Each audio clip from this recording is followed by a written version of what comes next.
Okay, hello everyone. Welcome to Market Trends. I'm David Russell, Global Head of Market Strategy at TradeStation Group. Hope everyone is doing well today. So, we talked about a certain level on Monday in State of the Market, and it kind of is proven to be important. We'll get to that. This is the last week's low. It's in our rundown as usual. Just show you a few things as usual. Now, of course, also don't forget that I'm going to be in Miami the week before Thanksgiving at the Crossroads Summit, which TradeStation Group is sponsoring. CrossroadsSummit.com is the website. There's going to be some really interesting speakers talking about changing trends in the world of business and economics, and I'll even be interviewing some of them. So hopefully you can make it November 21st and 22nd at CrossroadsSummit.com. So here are the standardized returns of some ETFs that we're going to be potentially talking about. We probably will talk about a few of them. I'm just going to share a few links here, including the link to the ETF disclosure page.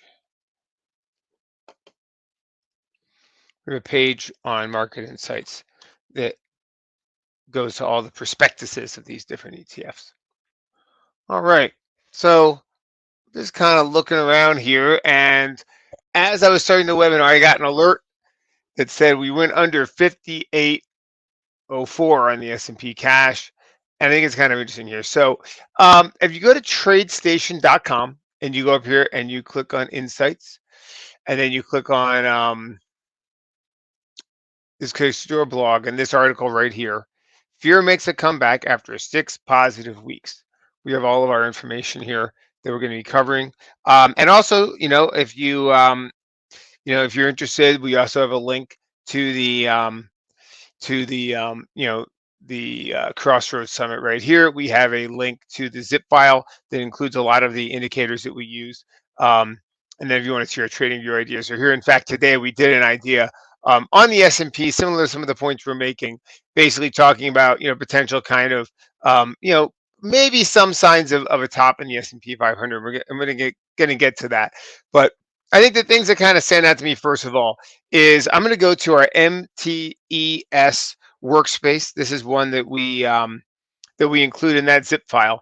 And there's two things that, first of all, jump out to me. Now, if you actually look here, we talk about some levels right here, 5804. All right, so first of all, the one that really grabbed my attention was this morning we opened higher and we immediately failed to hold. We also stalled below the low on the 22nd, which was Tuesday. So here we are, basically stalling below a recent low. Now, another important level was 5804. That was basically the low from last week, which is right here, back on the 11th. And that wasn't last week, I'm sorry, but there was a low last week that we broke under. I don't have it right.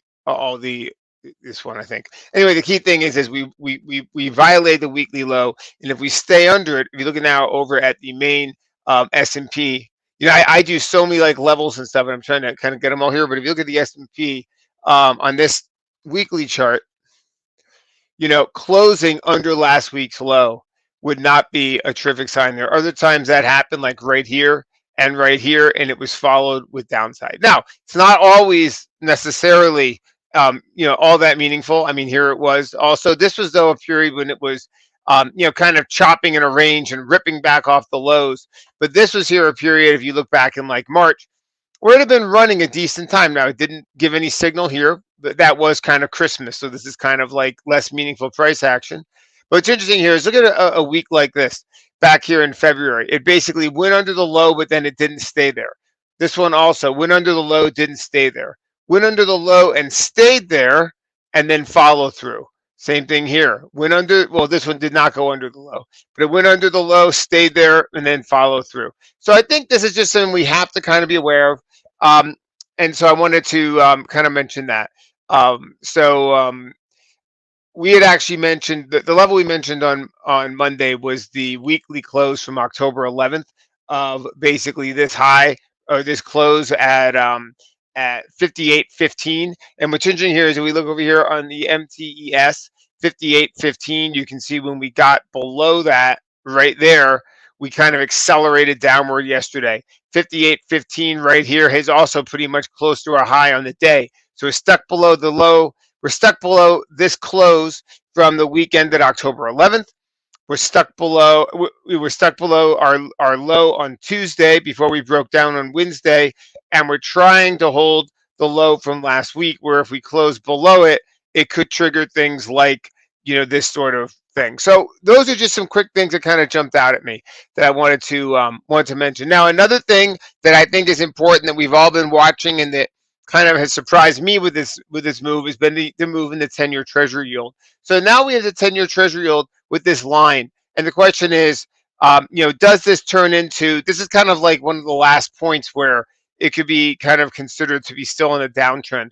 And this is to me something that has been a little bit more concerning to me because I was more or less expecting rates were going to move lower and the yields were going to be kind of drifting in here, this area around 3.5 down toward 3.25, and this violent move off the lows. This is now a weekly chart of the 10-year Treasury yield. But if you look at this in some ways now, I mean, this was the low last in April of 2023, and here we are with the Fed cutting rates, and we make a higher low. So I mean, these are things that are, I think we have to bear them in mind. And there's a lot of people who talk for a long time about how there's going to be a day of reckoning for the United States with its big deficits and all that stuff.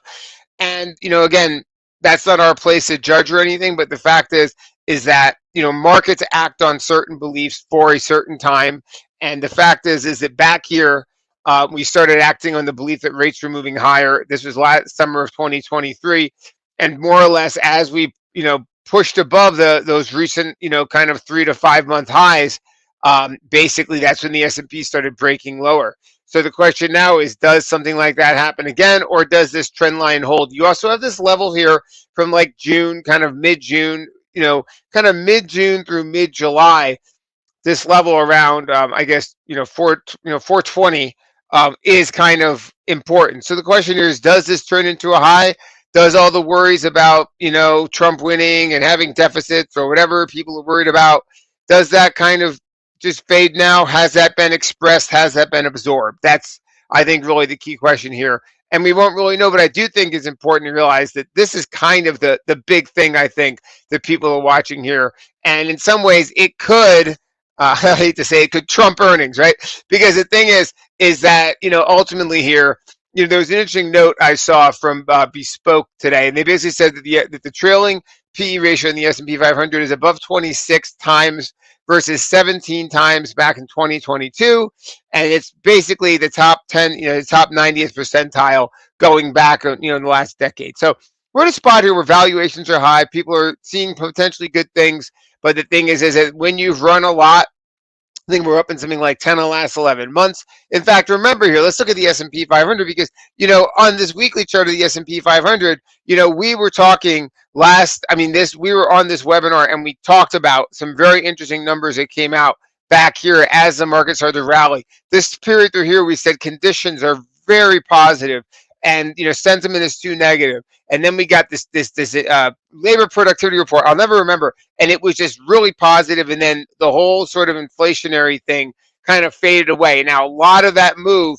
that has happened, can you believe that was a year ago? I remember we were on this webinar talking to people about it. You can go back and probably find it on YouTube. So the key thing is that has been a year from now, a year in the past. And so the question now is, what is, the next year? Does the next year kind of actually say, what, maybe rates are not going to keep, are not going to stay low. Maybe they are going to move back higher. Maybe we are going to have, issues with deficits or whatever it is. But the thing is that when you have more, if the market were to pull back more, then that would also kind of, give more license or more space to be willing to take risks. But when you're at highs like this, it's easier for people to get concerned. So I want to just point out, we still have that kind of level. Look how we're just holding that kind of 5804, trying to hold that weekly low from right there. To me, that's a pretty important thing we want to be aware of. Again, I think also, look out into the future a little bit here. What do we have? We have basically the mega chunk of earnings, or the first real slug of earnings on the 30th and the 31st, when we have, like, I think it's AMD, the big Amazon, the first big bunch of names on next week on the 30th and the let's see, that's next week, Wednesday and Thursday. Then after that, we have election on the 5th. We have the Fed on the 7th. We also have payrolls kind of thrown in there as well. So there's a lot of events here, and I think it's just one of these things where when you're kind of at a high, the question is, do you break out before the events? I mean, that just becomes the overall thing. The other point is that the market basically, in the last two elections, 2016, 2020, the S&P had gone weeks or months without hitting a new 52-week high. It was down at the bottom of its range, and then it had a relief rally off the low. So I think this is a very different setup. We've been hitting new highs relatively recently. So, I mean, last few weeks. So it's really not comparable. And so I think that's important to kind of, realize. Now, also, we've been talking about this thing of gold and silver because of the BRICS. And I still think we have to remember that whatever you think about this whole thing, or it kind of does fit into the idea of big deficits, and no one wants to buy treasuries or buying gold or whatever it is. And these things express themselves in different ways, and we can all think what we want about them. But if we go here to our key ETFs, when we look on a year-to-date basis, it's pretty interesting. SMH, well, when I did this yesterday, SMH and GDX were almost equal. So now the big question, I think, is just going to see, what happens here. Was this it? Maybe it's just this thing where it flares out and it's the end of the story, or maybe this is more of a sort of thing, because if you look in the last 3 months, which is 63D tells us on this radar screen, you can actually see in the last 3 months, gold miners really outperforming, chip stocks are lagging. So, I didn't want to just emphasize this. I think that the breakout in gold, in silver especially, is something that has that potential. There's a lot of people talking about shortages of silver. There's some new battery that I can't remember who it was, maybe Panasonic or someone invented some new battery that's supposed to be really good, but it needs a ton of silver. So all these sort of things are, there's been people talking about a shortage of silver for a long time. It broke out to a 12-year high recently, and I just think we want to kind of bear that in mind because it's broken out. Semiconductors have not broken out. And I don't know how else to put it. That is something here. Now, speaking of semiconductors, I want to look at this chart of SOX. I'm sorry, it's $ SOX. No X on that one. Now, we actually have something here I think is kind of important. Is this is kind of a rising wedge here. And so I think this is something that we're kind of seeing in some different areas where when you really look at it, if you look at the NASDAQ, if you look at XLK, the technology ETF, had this big bearish reversal candle right there. And we're kind of just, we've closed in it like almost every day. But when you look at this, look at how we kind of we couldn't get back above this gap from back here in July when we broke lower. This was back, I think, when the government was something to do with putting some restrictions on Chinese chips or something. And here we have basically tried to get up, had that big reversal pattern, and then semiconductors show the same sort of thing here, the stocks. Aside from Nvidia and a couple of other names, a lot of these companies are under their 50-day moving averages, their 200-day moving averages. The names like AMAT, those kind of canary in the coal mine suppliers, AMAT, TER, LRCX. Really, these are the names that are the picks and shovels of chips, and they're not giving a terrific forward sort of sense of what's happening in semiconductors. So I think we just have to realize here. Another thing, IBM. One of the things that kind of concerns me a little bit about the market here is if we look at our empty breadth workspace, this shows the number of companies making new highs and lows. We can see right here, we had this big spike. This was a crazy day here on the 15th. We had this, the market was down and we had a ton of companies hitting new highs. And basically we've been kind of stuck below that level. And what was interesting is a lot of the companies that are making new highs have been companies like IBM, which are kind of like, IBM, GE, companies like Cintas. There's been a lot of these companies in the S&P 500, they're kind of weird companies. They're not particularly big. So it's one of these things when breadth can be misleading because, what happens now? I mean, the names in pulling the market higher have been financials. If you look in the MT Main here, will show us. If you look at key ETFs, look in the last, on the just the index level, utilities, consumer discretionaries. A lot of those were things like cruise ships. Today we have a big rally in Tesla, but a lot of these names that were leading higher are things like cruise ships, real estate, financials. That's where our strength was recently. So the thing is what happens if those disappear? Like IBM comes out with something that is not good enough to keep it up.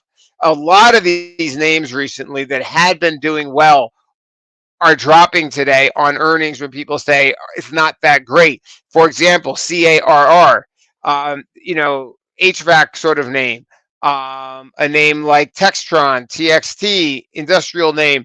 A lot of these companies had been, not this one was hitting highs, but some of these names like Honeywell also, CARR have been hitting highs.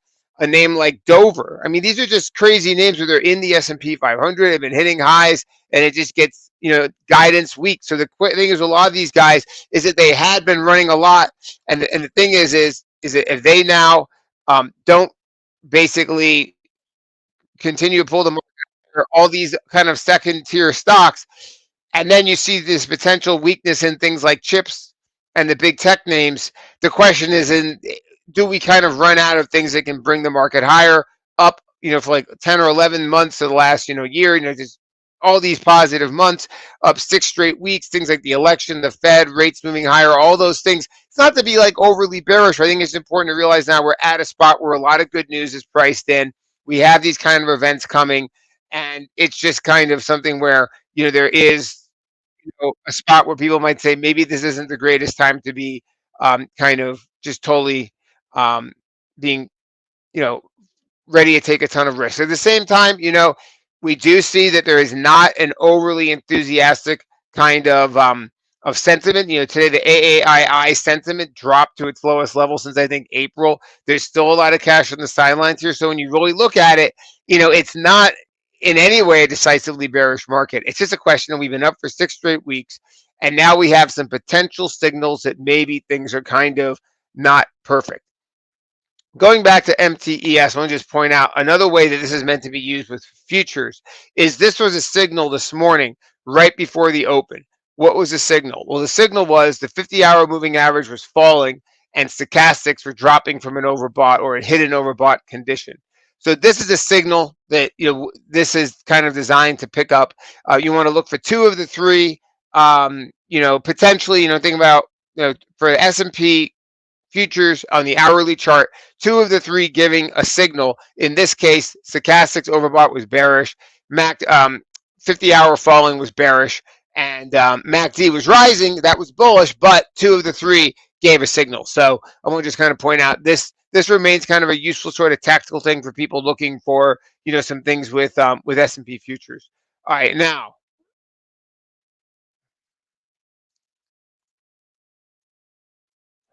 just looking here. All right, so those are some of the big ones here that I thought were interesting.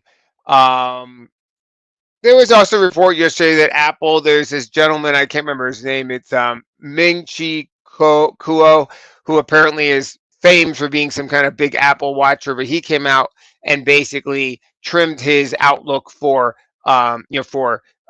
iPhones based on whatever his sources are. He looks at like what the factories and stuff making iPhones are. So I want to just kind of mention that it's out there as something of a little bit of a kind of issue.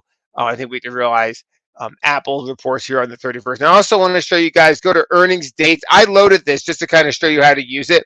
But earnings dates is one of the workspaces, one of the pages on the MT main workspace.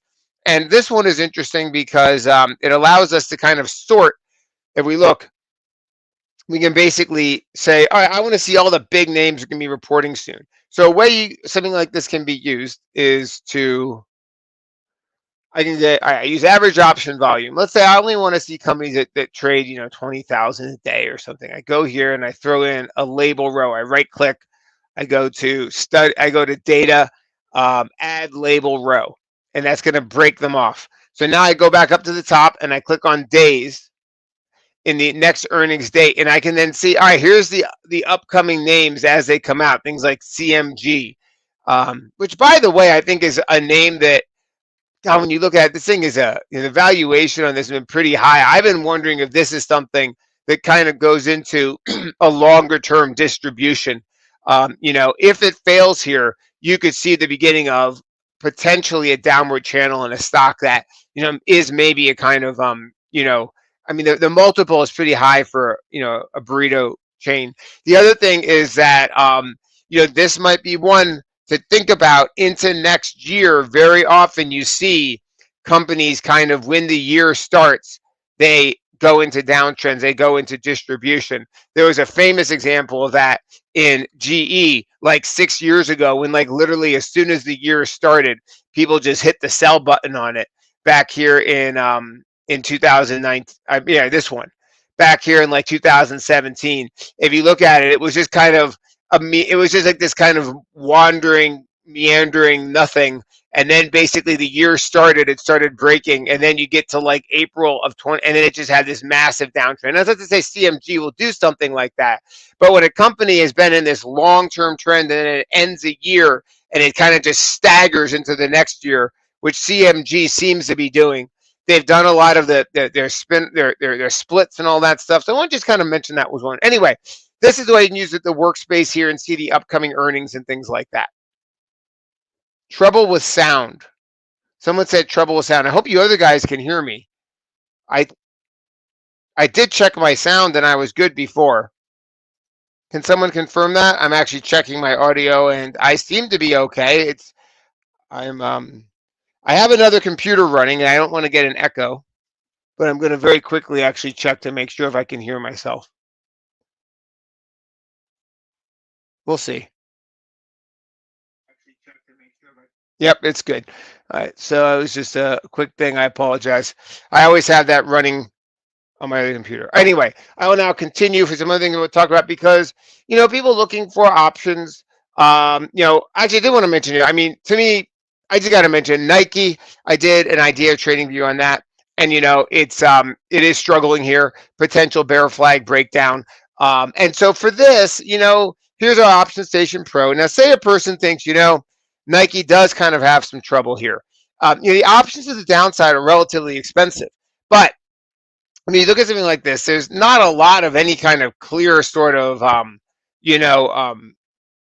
support here that I could necessarily see. So I think if people think about, what's a way that maybe something can be done with options, maybe on a day, maybe people want to wait for a green day or two, something like that, because it's been down like 5 or 6 days. But the thing with a name like this is that something like this, when the options are relatively, expensive, is that they can look to be selling the upside. So just for example, this is just purely to illustrate, is that a person like, for example, might be looking at this and they could go over here to the calls in a name like Nike, and they could basically, which week am I looking at?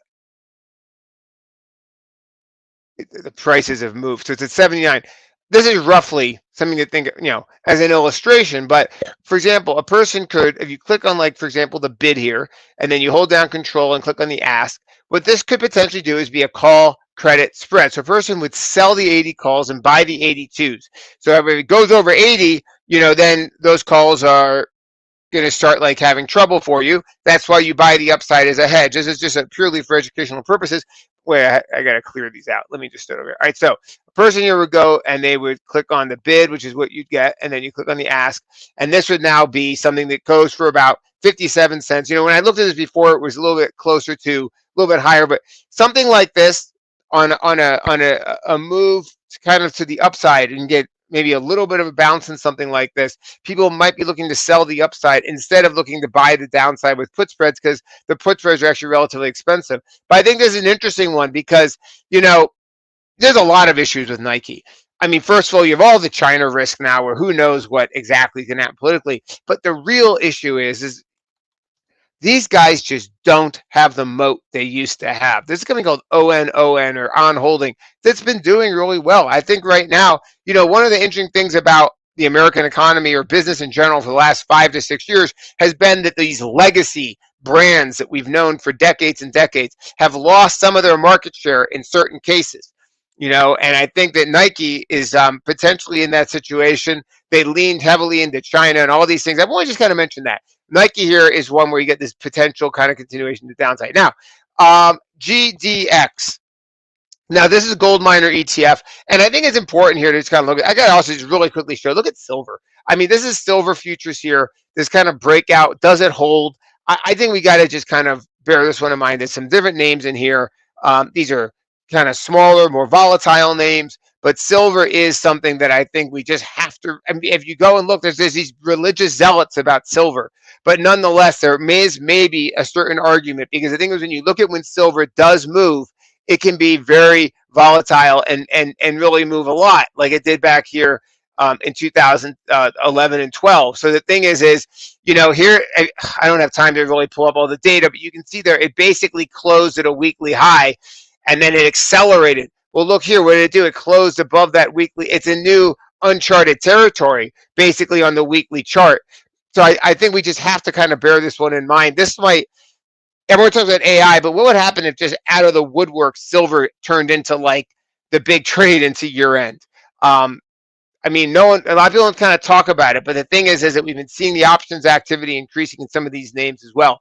Anyway, I want to talk about GDX. I have this little workspace I'm working on here where basically, let's see if I actually, yeah, I have this like, these are like, it's a way of visualizing stuff where basically I use MACD. This is only one part of MACD. And so I'm trying to make this nice, but the key thing is it shows basically this is a bullish price thrust of MACD rising, and then stochastic gets oversold. So it's your classic sort of thing of something that is trending higher, but then also, short-term pullback. So that's kind of what this chart is telling us. But anyway, if you look at something like GDX over here on Option Station Pro, I mean, I'm going to go back over to my daily chart. But on GDX, a person might be thinking about something like the, just next week, there's a fast pullback. Well, the call spread and something like this for that same sort of week next week, if it goes back, I mean, its high was up here right around 40, 44. So, on just a pure kind of momentum continuation trade, does it kind of jump back and go to 45, for example? Now, if a person thought that, they could say, hey, let's take a look here. If I click on the 44 calls for next week, and then I basically click on the 45 calls, wow, this is, these have gotten, let me just see if I'm even looking at the right one. Oh, no, I'm sorry. I wanted to look at the monthly on this one. The normal. So like 44. So this would cover the election. This would cover the Fed meeting.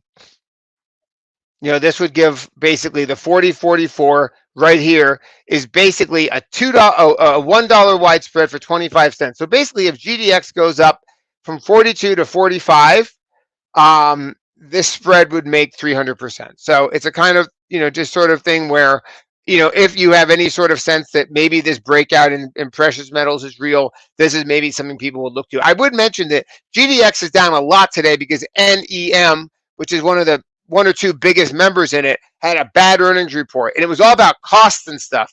But ultimately, whatever the costs are, I mean, these are something that people kind of look at more based on the precious metal itself, not massively based on the companies. The other thing is, if you look at GDX versus where it was, GDX is much lower than where it was 10 years ago when gold was much lower. So gold has been running and gold miners have not.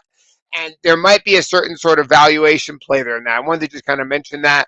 Another thing that jumped out to me was, we continue to kind of notice the ugly stick in energy. And basically, I mean, XLE here, next week we have earnings from, it's all on our, you can see it here. I'm just looking for ExxonMobil. I think they're on the first. They are on next week, the first. ExxonMobil and CVX. Chevron both report on Friday of next week, 8 days from now. So if a person looks at energy here, I mean, this is just something people might kind of say, it kind of has this like not amazingly beautiful, chart pattern where it's kind of, had this gap lower, couldn't get back in it, just keeps eking lower on the weekly chart. We've talked about this a lot on energy on the weekly chart, how it, it basically kind of failed at this level and people might see space back to 85. So what would happen, for example, if a person went to the next week expiration in energy and they said, hey, I want to think about maybe ExxonMobil not having amazingly great news.